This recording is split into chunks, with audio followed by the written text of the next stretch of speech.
Hindi na ako makakapag-aral. Wala na akong pambayad ng tuition.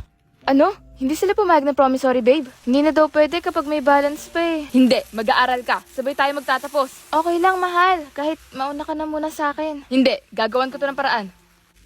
Pre, baka pwede pumasok sa cafe nyo. Nako, pre! May nakuha na nung 1 linggo lang. Sayang. Dapat nagsabi ka kagad. Uncle, baka naman pwede magtrabaho sa shop nyo. Nako, Shane, pasensya ka na. Pero hindi mo na namin kayang kumuha ng bagong mekaniko ngayon. Mahina ang kita. Okay lang po, Uncle. Salamat po. Graham balls, 5 pesos na lang. Pabili, may iba pa dyan? Meron. May fish crackers, may gummy worms. Marami dyan. Anong gusto nyo? 3 ang fish crackers. 10 gummy worms. 2 Graham balls nga.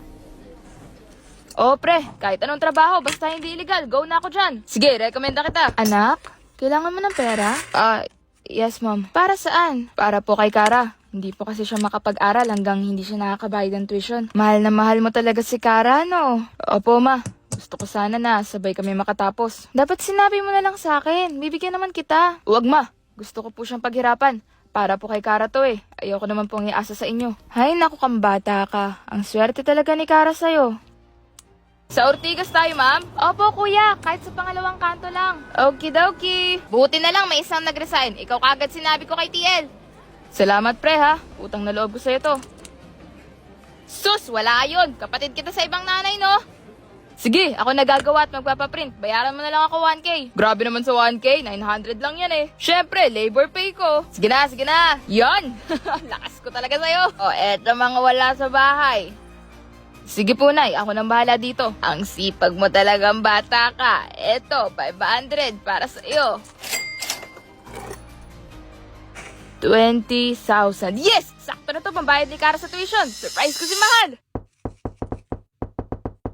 Wait!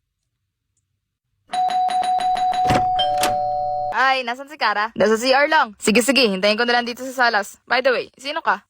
Ano? Pinsan ko yan, Shane. Anong ginagawa mo dito? Nag-message ka ba na pupunta ka? Gusto sana kitang i-surprise. May pambayad na tayo sa tuition mo. Makakapagtapos ka na. Talaga? OMG, thank you, Mahal. Huwag kang mag-alala, Mahal. Gagawin ko lahat para sa'yo. Graduate na tayo, Mahal. Thank you, Mahal. Hindi to mangyayari kung hindi dahil sa'yo. Pero, Shane, kailangan akong sabihin sa'yo. Ano yun? Buntis ako. Ano? Hindi ikaw ang ama. Hindi talaga. Naghihintay tayo ng kasal, di ba? Sorry, Shane.